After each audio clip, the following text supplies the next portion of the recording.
Welcome to Real Estate Coaching Radio, starring award-winning real estate coaches and #1 international best-selling authors, Tim and Julie Harris. This is the #1 daily radio show for realtors looking for a no BS, authentic, real-time coaching experience. What's really working in today's market, how to generate more leads, make more money, and have more time for what you love in your life. And now your hosts, Tim and Julie Harris.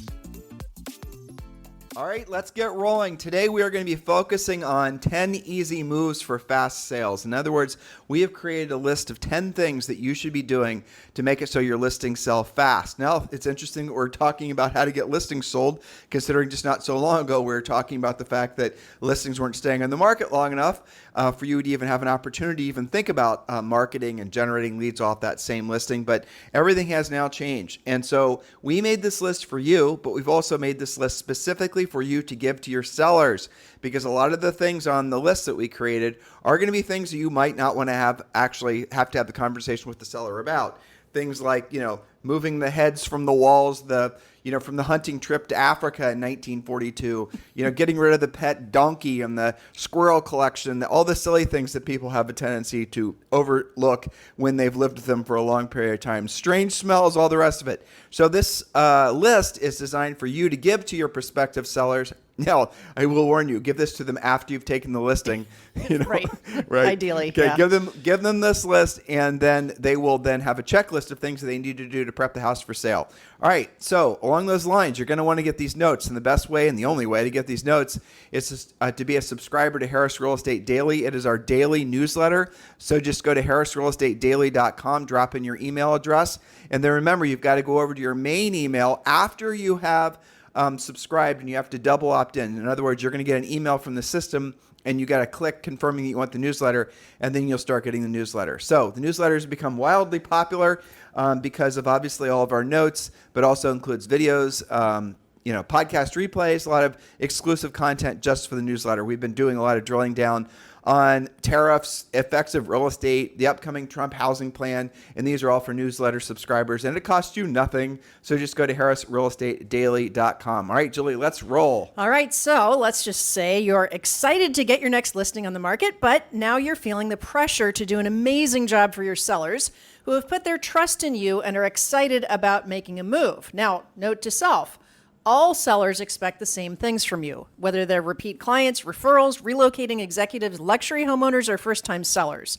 They want the most money for their home in the least amount of time with the fewest hassles and stress, and in some cases, maybe negative feedback, right? They all want the same thing, so how are you going to deliver? Well, preparing your next listing so it shows like a model home is the goal.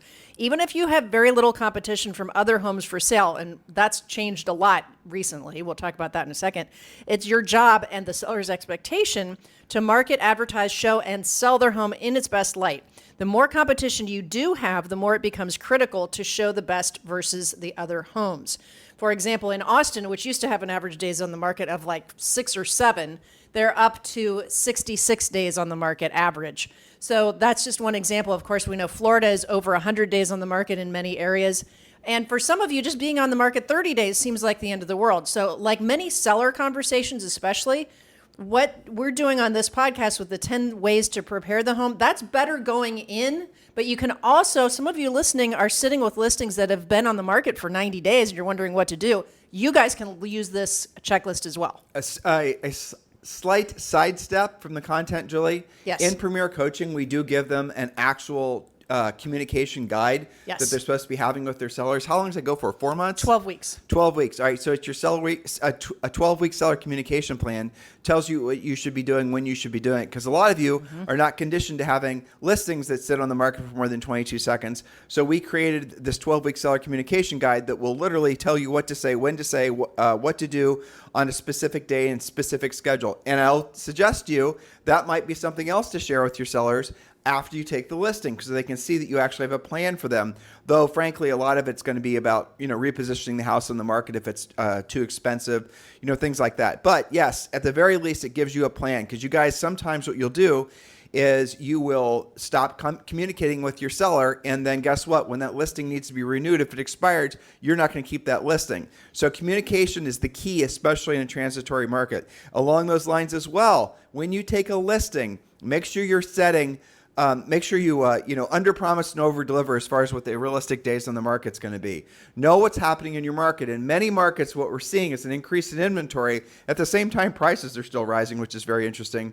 But if you're not conditioning the seller that the house might sit on the market longer than what they think it should, you're going to probably lose that listing. Again, the game here when you're listing real estate, the secret to being a successful listing agent is have the listing when it sells. Yes, that's kind of a joke, but it's also really true. Have the listing when it sells. In some markets, like when Julie and I were selling real estate, especially in the upper end market where we were selling real estate, you generally speaking wanted to be the third listing agent, not the first, right? The first was the friend they play tennis with. Well, they didn't get it sold. The second was the friend that they play tennis with only occasionally, still a center of influence and past client, or maybe it's someone that markets their area or whatever, still not sold. Then the third listing agent was the one who was going to be getting the sale because the seller at that point was willing to listen, take the feedback, and do what was necessary to get the house sold. So open your mind to all the possibilities that a market creates like this.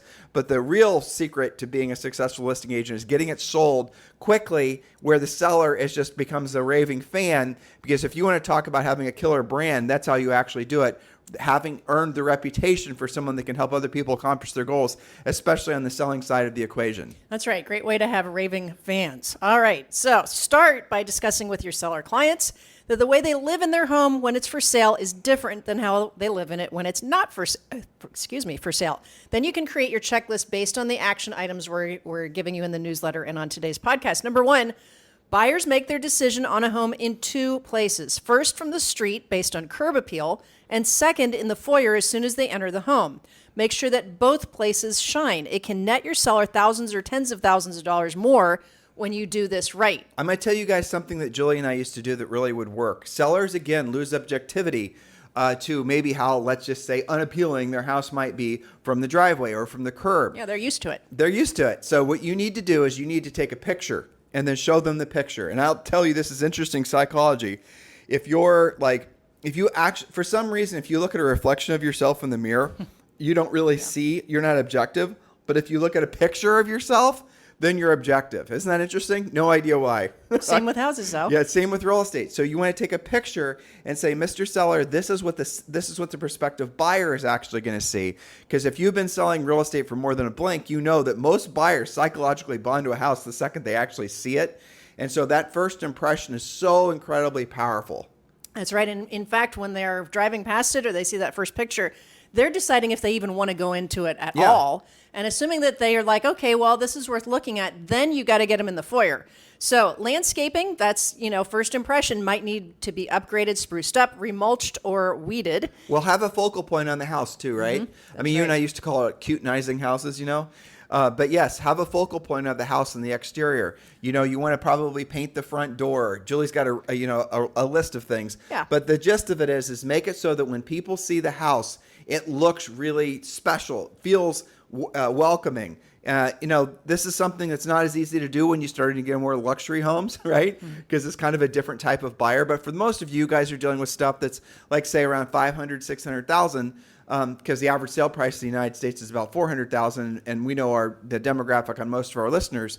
So yeah, you're going to still be able to get a lot of mileage out of Julie's tips here on what you can do to really sweeten up the look of the exterior. Yeah, well, you mentioned the approach, right? So does the front door look inviting? Add a wreath, paint the front door, remove a screen door, or whatever will make it look more like the front door of a Hallmark movie. That's what you're going for. Add a welcoming doormat, some potted plants on the porch, or a new door knocker, for example, or maybe all of the above. Like you said, we used to call that cutenizing it, right?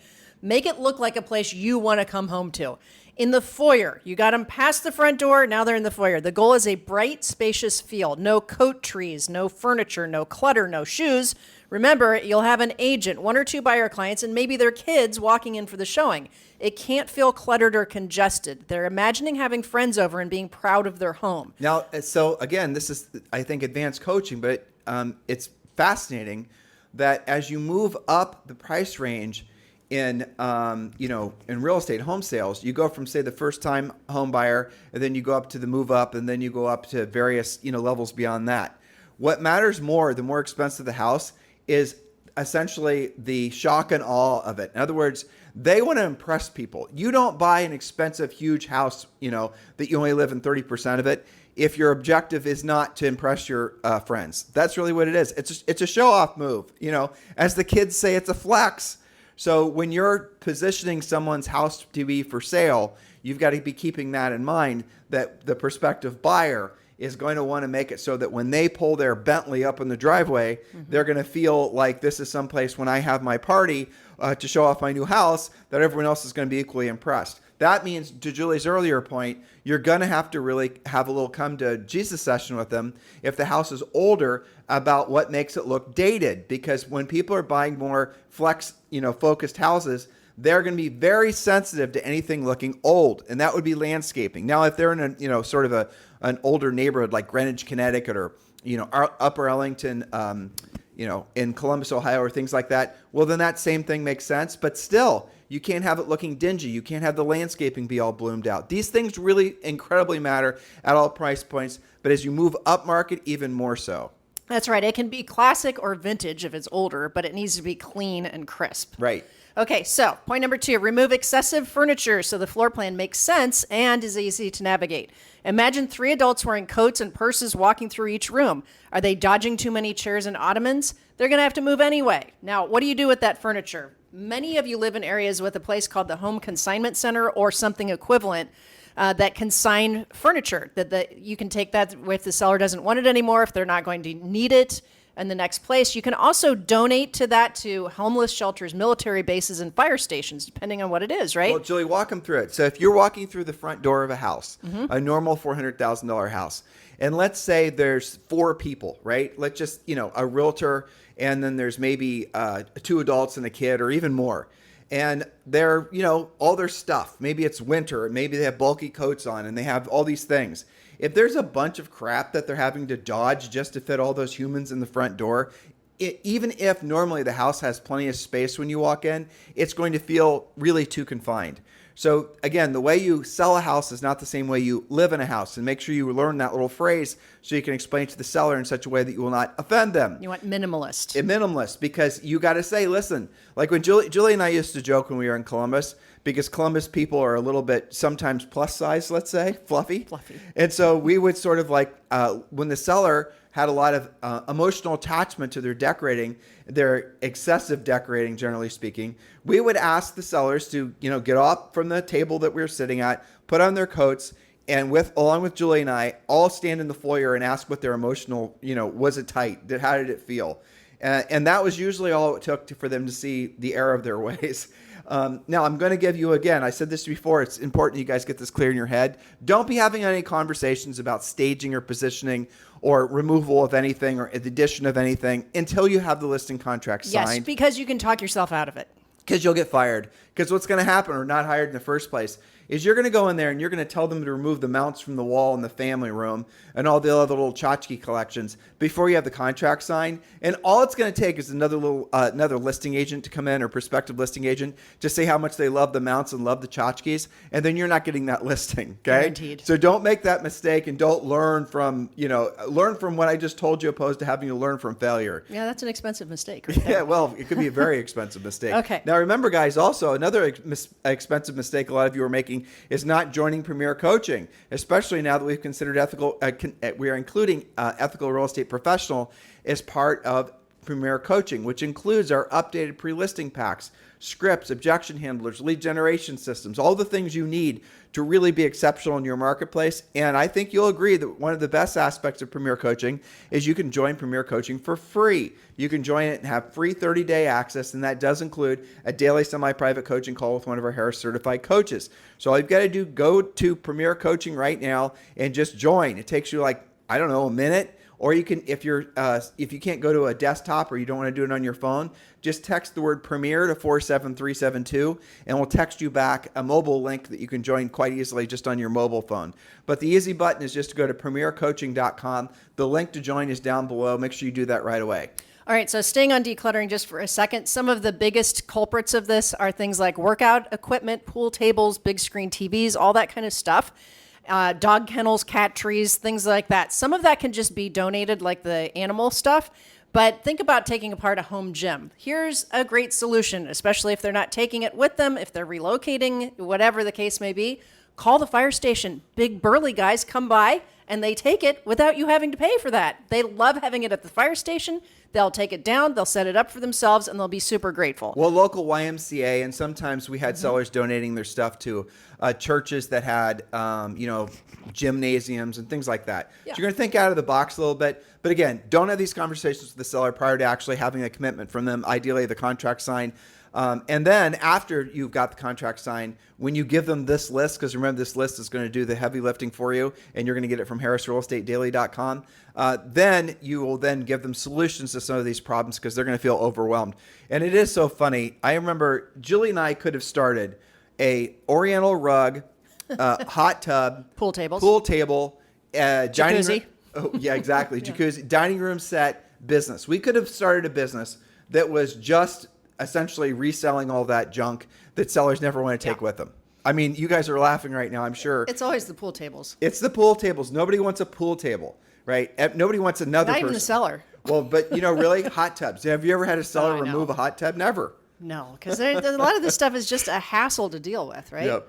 Okay, but the point is to get the house sold quickly. So you don't want somebody to walk in the house and see nothing but hassle factor around them. I don't want a hot tub. How am I going to get rid of that? The main thing, hopefully, you're taking away from this, guys, is the thing that sells a house is going to be light and bright and spacious. Even if it is a tiny micro house, light and bright and spacious. Amen to that. All right, number 3, have a pet plan. Not everybody loves pets, and some are allergic. Some people are actually afraid of dogs, too. Both will ruin an otherwise good showing. Doggy daycare or finding a pet sitter for showings is a good move. Also, snakes are not welcoming. I've had several coaching clients tell me that was like, oh, but they're in an aquarium. First of all, it's really distracting. And secondly, not everybody's down with that. So be aware. So let's give them some advanced coaching, okay? Sure. So we had some real challenging listings that we would pick up from expireds. And some of these would have all these problems. Too much furniture. They'd Like smell all funny. 10 problems. Exactly. All 10 problems. It'd be like, oh my gosh, I can see why this didn't sell. Horrible location, horrible price, horrible condition. The seller lives like a savage and they got a house full of monkeys, all that stuff. Yes. And if you haven't had that experience yet as a listing agent, you will. Or if you haven't shown that house yet as a buyer's agent, you will. All right. So we had a secret, and it was called Remove the Homeowner.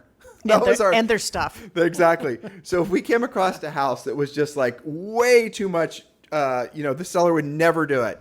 We would just create a plan so the seller magically would find another place to live, and the house would magically, with their permission, of course, and oversight, would then be cleaned out, decluttered, the whole thing.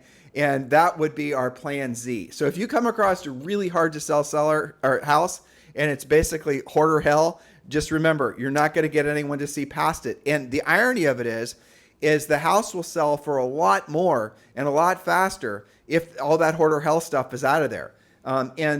Maybe the seller's ready to hear that message. Maybe they're not. So when you come across an impossible to sell house and the seller's not going to be willing to do the work or can't afford it, maybe you need to start thinking about where you're going to move them while you actually, they need to go. They need to get out of the house. Remove homeowner. The plan was for them to move anyway. So, yeah. I mean, even if it's going to be them moving to an apartment, or maybe they're just going to buy their next house, or just whatever their next stage of life is going to be, you need to maybe reprioritize the ordering of that. Or possibly price it accordingly. That's a different conversation. Well, but Julie, you're not going to get an investor to buy a dumpy house for less than 20 to 30% off. No, that's for sure. But that's how you present it to the seller. You say, they'll obviously be more receptive if it's an expired seller. But you're going to present it to them, remember, after you have the listing signed or as you're pricing it, but when you have the commitment, you're going to say, well, here's plan A, here's plan B. Plan A is we, condition the house for sale. You can still live here. This is what it's going to entail. I've got, a consignment store. I've got, I know a dumpster guy, I know people that will come in here with big industrial sized garbage bags. I'm kind of making, telling jokes, but you guys will experience this if you haven't already. Okay, so that's plan A. They'll always say no to plan A. Then plan B is going to be, well, then we can wholesale the house. Okay, we can basically sell it to an investor, but they're going to want at least a 20%, maybe a 30% discount.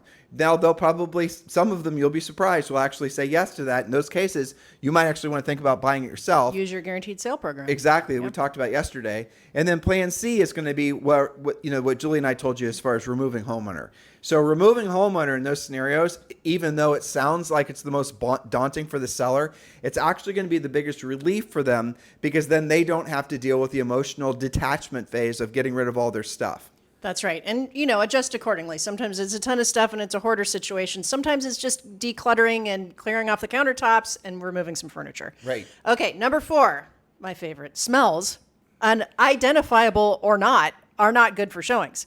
Cat pee, smoke, strong cooking spices, mustiness, it's all bad. Now, solution number 1, we used to do this when we had a lot of older listings in Clintonville. Remove the carpet, remove the drapery, remove the furniture. It may emanate those odors. Anything that's fabricy, whether that's curtains or whatever, tends to soak up whatever the smell is. So if you get rid of that, that's probably half the problem. The cooking smells that are, if people did not grow up with having curry, is that what it's called? Curry, onion, all that stuff. If they didn't grow up having that in their repertoire of things they ate growing up, there's really nothing more disgusting smelling than those things when you walk into a house. It lingers and it kind of hits you in the face. Exactly. That will run people out. And again, Julie just mentioned all the things in the house. Smoke also. All the things in the house where the smell will linger. But you're also maybe having to get into the cleaning out the vents, of the house, all those things. I mean, this stuff matters.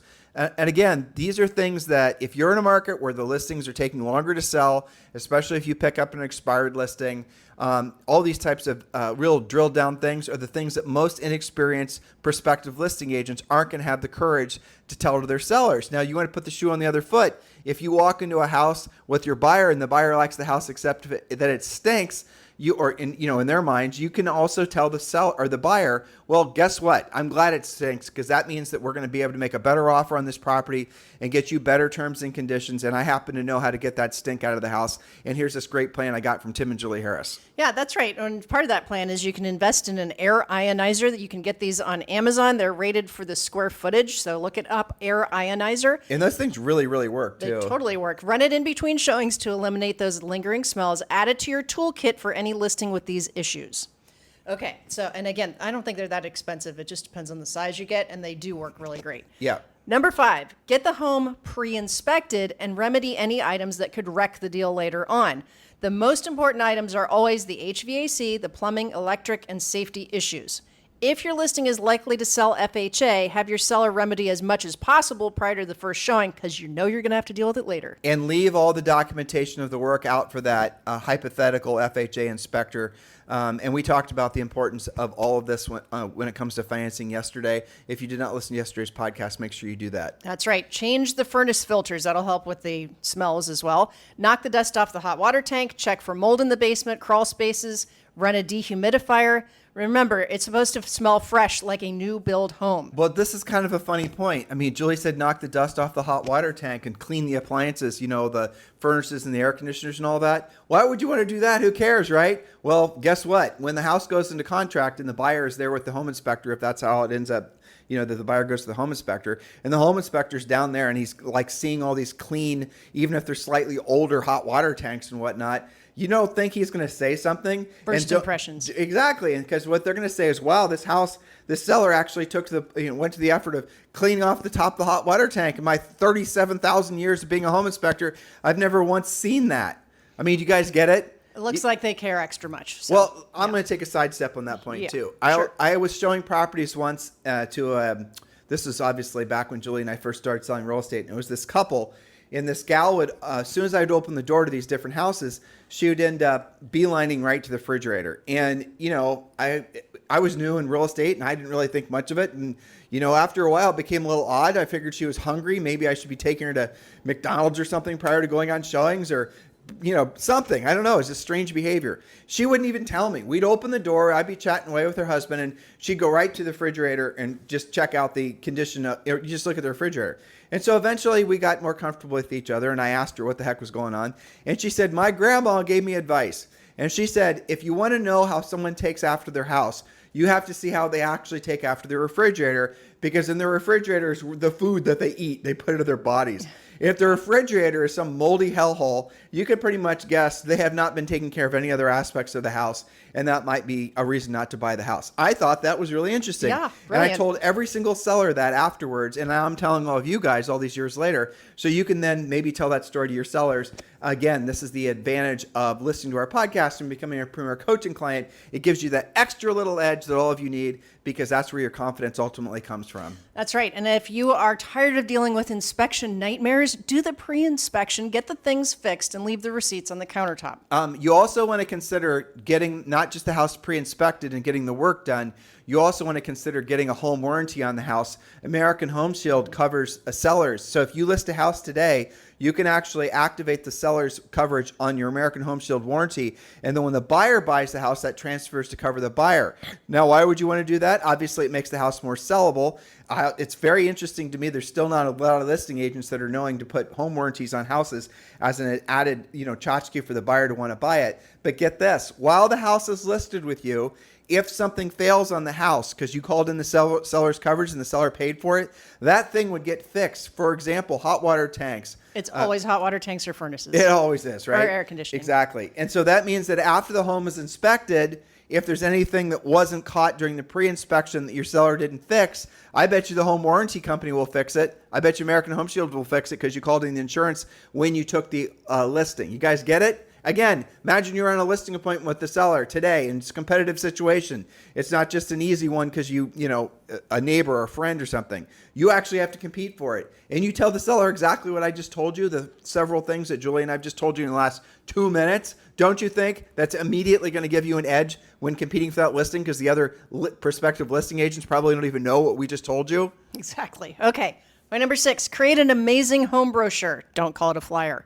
With professional photos. If you can't personally create these using Canva or another method, find out who the top luxury agents are in your market and use or consider hiring who they use. It does matter. A lot of, when the market was super fast, they stopped making home brochures. Right. eXp Realty has one of the best, if not the best, turnkey solutions for agents when it comes to basically creating all those brochures. I actually am shocked how nice the eXp Realty stuff is. As far as like the luxury brochures that they make, how turnkey it is. They've got a great seller's toolkit, all these things. It's really very, very impressive. If you guys are looking for a broker upgrade, if you're eXp Realty curious, yes, of course, Julie and I'd love the opportunity to be your eXp Realty sponsors. Julie and I moved over to eXp Realty in 2019, without a doubt one of the best business decisions we ever made, and we'd love to discuss with you why it is also going to be a great business decision for you. There's one of two pathways forward for you. You can go to, there's a link down below in the show description. You can learn about our group and why so many, literally thousands, 1,200, 1,300 agents joined with us last year. And you can then see all the benefits you get on top of what you get with eXp Realty when you join with Julie and I. When you join with Julie and I at eXp, as Julie is your sponsor. In addition, if you're ready to actually land the plane, you've already decided you're going to join eXp Realty, and you have not yet chosen a sponsor, we'd love the right to, we'd love to earn the right to be your eXp Realty sponsor. It would be our pleasure and our honor to do so. And just text me directly at 512-758-0206. And again, if you're ready to join eXp Realty and you don't have a sponsor and you want to partner with Julie and I and get all the added benefits that we include on top of what eXp offers, please text me directly at 512-758-0206. Text only, and just put in the description that you're ready to join eXp Realty. Maybe you have a couple questions, and we'll take it from there. All right, point number 7, preview the competition the day before you launch your new listing, or at least the week before. Make sure your pricing is still accurate and that you know what the potential buyer for your listing is also considering, right? So put your buyer hat on and say, all right, if it's this versus my listing, how do we stand up? Your price has to make sense. Sometimes you might want to take your seller client along for these showings so that you're all on the same page regarding pricing. Now, along those lines, are there other listings or new construction who are offering seller incentives, things like paying for buyer's closing costs or things like that? You may need to meet or beat them depending on what you're up against. This is especially true as you go upper end. As I would say, like if you're a 750 resale and there's an $850 new construction that's going to clean your clock, and they're also paying some buyer's closing costs or buying down the rate. Maybe they're doing a landscaping package, throwing in a pool in some areas. You have to know what you're truly up against. New construction is really going to be the butt kicker of most resales, especially for the next few years, because new construction is going to have such an advantage. And especially if rates stay really, I think, above 6.5, because the lenders or the builders are buying rates down into the 4s. You can go and that means you can buy more house. The house you'll buy from a new construction builder will be, new and not need any work. And so if you really put pen to paper, in most cases, the buyer is going to find the new construction home a billion times more appealing. The story I was telling you guys about the gal that was looking in the refrigerator. The other lesson I learned from her is they told me that they did not even want to consider new construction. It was totally not for them. And just don't show me any. Well, one day I showed them some because we were driving by and they just were mildly curious. And guess what they ended up buying? New construction. So don't necessarily listen to your buyers about what they do or don't want. They don't necessarily know. Yeah, there's a lot of misperception about that. I've had coaching clients tell me, because one of my challenges, they've got this huge, most of you guys listening have this huge list of buyers. They're not in contract because you haven't found them anything. And you interview the buyers, or you have in your mind, oh, they're not really a new construction person. And when I talk you into at least running it up the flagpole, here's some of the responses. I didn't think I could do that for the money. They say, I didn't think that any new construction neighborhoods had sidewalks. I didn't think that they had trees. Well, Julie, really what it is because they have an emotional attachment to living in a particular community because that particular community has a brand.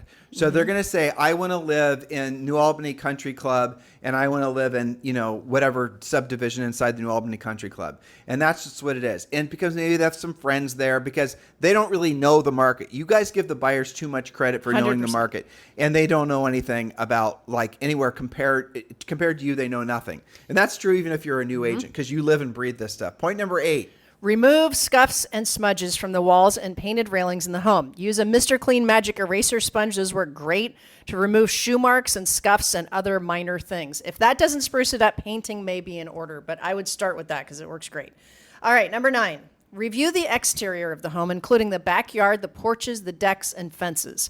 Repair anything that will come out in an inspection, and just like the front, make it more inviting. Think about kids, pets, summer activities, stuff like that. Julie's got a lot more in the notes for point number 9, so make sure you read those. Point number 10. Make sure your description in the MLS and on all sites is compelling and makes an agent or buyer want to see your listing first or very next. Open and airy floor plan or neutral decor doesn't really say anything about your listing. Ask ChatGPT for help on your descriptions. Give it something to work with, and it's going to really make it nice. Well, I mean, that's the secret sauce right there. Yeah, absolutely. Just use ChatGPT. And if the house is like a Georgian, whatever it is, it's a Georgian all brick with just a nice backyard with boxwoods, it's just whatever. All you got to do with chat, you guys make it too difficult, is you just put in please help me write a description. I'm a real estate agent. I listed a house at 123 Elm Street. The house is listed for, $1.2 million. It was built 10 years ago. It's a brick Georgian. It's got 5 bedrooms. It's, 6,000 square feet, bump, bump, bump, bump. And then say, I want the description to be written, and then you can have fun with it. I want it to be easy to read. I want it to be lighthearted. I want it to be very expressive. But then if you really wanted to twist it, you could say, I want it to read as if an English poet wrote it in the 1700s. You can have fun with it. Just mess around with it. Exactly. And then you'll be surprised how much those little creative responses that come out of chat, when you drop them into the actual MLS for the description or your ads or whatnot, how that is the thing that people will remember because it was fun to read. 100%. And, you've got to compete. Now, you do have other listings to compete with, most of you, in almost all of the country. So if I'm scanning down, I need to have something pop out at me to say, yeah, I got to show that. That sounds really cool. Imagine you're in a listing appointment this weekend and you followed our advice and you've got great pictures and great home brochures. You joined with Julie and I DXP Realty, so you've got a lot of sample brochures. And let's say this is a house that is more expensive than anything you've ever listed before. You're going to show the seller these great home brochures, these great pictures, all the social media collateral that goes along with it. And EXP, through their marketing team, does does essentially offer everything to you turnkey, templated social media, all, I don't know to what extent they actually will publish this stuff for you, but it's very comprehensive. And you have all these really great sort of, I think, classy, flowery descriptions written for this particular property. You'd love to take this listing. It's highly competitive. The seller absolutely has to sell. Now, you put your brochure in front of the seller, and the seller reads the description. The seller sees the extra, the verboseness of the description and the fact that it's fun to read. It reads like somebody professional who really gave a damn wrote it. That's what chat can do for you. Make you look like you give a damn and that you wrote it. Okay. Yeah. And then all the pictures and all the things that eXp Realty created for your home brochure, you put that in front of the seller. Now, the seller is going to immediately see how beautiful it is. But one of the things that Julie and I used to do, especially when we were competing for the more expensive listings, is we would have home brochures from the agents that we knew or suspected they were also interviewing, and we would put the competitors' home brochures down next to ours, so the seller wasn't just saying, oh, Tim and Julie, that's a great home brochure. The seller was actually going to see what a buyer would see. So Mr. Seller, there's going to be a bunch of agents and a bunch of buyers walking in through, looking at all your listing when it's listed with us, a little NLP there, and all the other prospective listings that you're going to be competing against. And here's what they're going to walk away with, these brochures. So Mr. Seller, which brochure would you want, or what style of brochure would you want the seller or the prospective buyer to walk away with? One that looks like this, showing the one that you created that's obviously amazing, or maybe one of your competitors who's using things like bright and airy floor plan, neutral paint. Or just giving out the MLS printout, which is the worst ever. Exactly. Or pictures of toilets with the seats up and silliness like that. Guys, in their pictures, nobody needs to have a picture of a toilet. Everyone knows what a toilet looks like, ever. It says there's a bathroom.